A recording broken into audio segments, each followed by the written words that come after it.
warahmatullahi wabarakatuh. Waalaikumsalam. Perkenalkan, saya Gita dari Puskesmas Rawat Inap Dekat.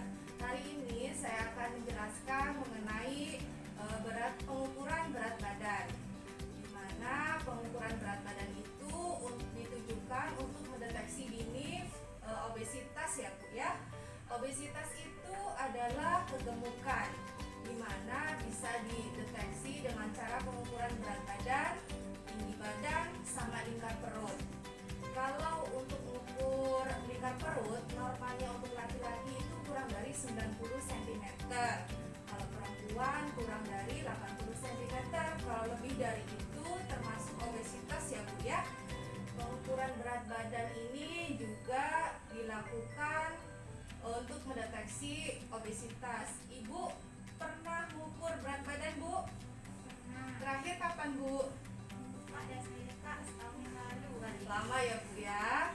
Nah, sekarang saya akan menjelaskan tentang pengukuran berat badan. Ibu udah tahu alat apa aja yang digunakan untuk mengukur berat badan Bu? Yang biasa ya tuh Kak, yang diinjak ada jarumnya. Itu ya Kak saya tahu tuh. Oh iya, ada dua alat ya Bu ya untuk melakukan pengukuran berat badan, yaitu timbangan digital dan timbangan manual. Timbangan berat badan manual itu seperti ini Bu. Kebetulan saya bawanya timbangan berat badan manual. Ini di angka 0 ya Bu ya, harus di angka 0. Kalau di angka 1 atau 5 ini nanti lebih berat. Lebih berat ya, kalau di sini sama aja lebih berat. Timbangan digital ini caranya diinjak ya Bu ya, nanti di tempat data diinjak pakai kaki Bu, jangan pakai tangan. Timbangan berat badan ini, jadi Ibu baru pertama lihat kan Ibu? Yang ini sih biasanya yang digital saya tak tahu. Oh iya. Pos dulu. Gimana Bu? Udah jelas tentang pengukuran berat badan Bu? Nah, jadi apa aja tadi Bu?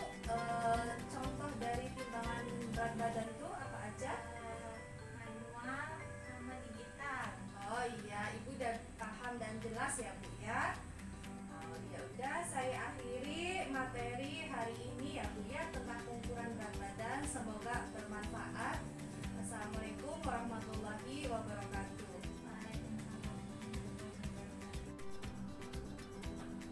Assalamualaikum warahmatullahi wabarakatuh. Waalaikumsalam warahmatullahi wabarakatuh. Perkenalkan ibu-ibu, saya Anissa Febriani. Saya adalah fasilitator PTM Puskesmas 4. Nah, hari ini saya akan menyampaikan materi terkait dengan faktor resiko PTM. Salah satu faktor resiko PTM adalah obesitas. Nah, untuk mengukur obesitas itu ada 3 pengukuran ibu-ibu ya. Yang pertama itu mengukur tinggi badan, mengukur berat badan, sama mengukur lingkar perut. Nah, yang saya fokuskan hari ini untuk mengukur berat badan aja ya ibu-ibu ya. Nah, sebelumnya udah ada yang pernah mengukur berat badan? Pernah Bu, Kapan tuh Bu? 1 bulan yang lalu. 1 bulan yang lalu. Tahu berarti ya cara-cara pengukuran berat badannya ya? Tahu Bu. Tahu. Nah, kita sama-sama diskusi ya ibu-ibu ya. Nanti saya jelaskan cara pengukuran berat badan yang benar bagaimana sehingga menghasilkan hasil yang akurat ya ibu-ibu ya. Nah, untuk melakukan pengukuran berat badan, yang pertama kita harus menyiapkan alat ya. Yang kedua, harus letakkan alat itu di bagian datar, di tempat datar dan keras ya Bu ya. Kemudian yang ketiga, pastikan timbangan itu menunjukkan angka 0. Kemudian selanjutnya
pencatatan. Nah, kira-kira paham Ibu? Ada yang mau ditanyakan? Nggak ada. Ada. Kalau gitu coba Ibu jelaskan gimana caranya. Caranya diamkan timbangan, terus diletakkan di tempat yang datar ya Bu ya. Iya. Terus nggak boleh pakai alas kaki sama yang berat-berat itu jangan dibawa dulu. Iya, benar sekali. Tepuk tangan untuk Ibu kita. Nah, gitu ya Ibu ya. Ya Bu. Jadi sampai sini penyampaian materi saya. Lebih kurangnya saya mohon maaf. Wabillahi taufiq wal hidayah. Wassalamualaikum warahmatullahi wabarakatuh. Assalamualaikum warahmatullahi wabarakatuh. Selamat pagi ibu-ibu, ibu-ibu kader Posyandu dan Posbindu. Perkenalkan, nama saya Reden Ramanda. Saya adalah fasilitator untuk pelatihan kader-kader untuk pengukuran faktor risiko penyakit tidak menular di Posyandu dan Posbindu, ibu-ibu.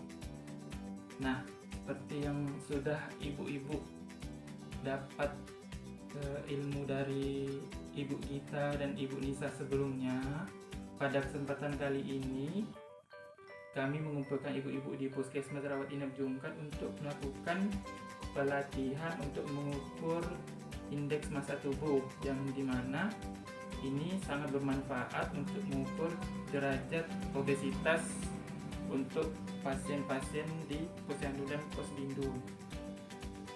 Nah, seperti yang sudah kita pelajari sebelumnya, untuk deteksi dini obesitas itu bisa dilakukan dengan pengukuran tinggi badan, berat badan, dan lingkar perut. Dan seperti materi sebelumnya kan kita lebih fokus pada pengukuran berat badan. Nah, setelah kita tahu cara mengukur berat badan yang tepat, kita lakukan pengukuran tinggi badan kepada pasien-pasien kita. Setelah kita dapatkan hasil untuk tinggi badan dan berat badan secara tepat, selanjutnya kita masukkan ke dalam rumus pengukuran IMT atau indeks massa tubuh. Nah, rumus dari pengukuran indeks massa tubuh di sini adalah berat badan dalam kilogram dibagi dengan tinggi badan dalam meter kuadrat. Nah, setelah kita dapatkan hasilnya, kemudian kita cocokkan dengan tabel klasifikasi indeks massa tubuh ibu-ibu. Nah, di sini berdasarkan tabel tersebut ada 5 rentang, mulai dari sangat kurus sampai dengan obesitas. Jadi 5 rentang itu adalah sangat kurus, normal, gemuk, dan obesitas. Nah, sangat kurus itu adalah rentang indeks massa tubuh kurang dari 17. Kurus itu apabila indeks massa tubuhnya antara 17 dan 18,5. Normal itu antara 18,5 sampai 25. Gemuk itu antara 25 sampai 27. Sedangkan obesitas itu lebih dari 27. Nah, bila kita menemukan pasien-pasien kita itu indeks massa tubuhnya lebih dari 27, berarti itulah pasien-pasien yang kita kategorikan sebagai kategori obesitas. Nah, sekian yang dapat saya sampaikan ibu-ibu. Apakah ada yang ingin ditanyakan? Nah, kalau memang tidak ada yang ditanyakan, saya tutup dulu. Nanti pada saat kita melakukan pelayanan di Posbindu, sambil berjalan kita akan lakukan pengukuran indeks massa tubuh ini supaya lebih pasti lagi dan lebih lancar lagi ibu-ibu. Terima kasih.